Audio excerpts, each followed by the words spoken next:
ঠিক করুন, আমি এই কথা বলেছিলাম। হঠাৎ আমার সঙ্গে পরামর্শ না করে, আমাদের সঙ্গে আলোচনা না করে, 5 ঘন্টা গোপনে বৈঠক করে যে বক্তব্য তিনি করেছেন এবং যে বক্তব্য অ্যাসেম্বলি করেছেন, সমস্ত দোষ তিনি আমার করে দিয়েছেন, বাংলার মানুষের করে দিয়েছেন।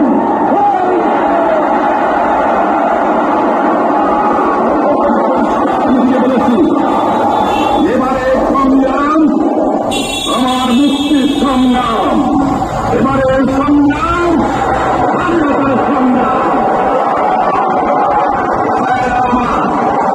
25 তারিখে অ্যাসেম্বলি কল করেছে, রক্তের গান শুধায় না।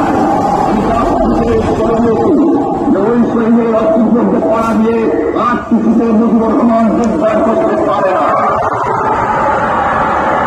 অ্যাসেম্বলি কল করেছে, আমার দাবি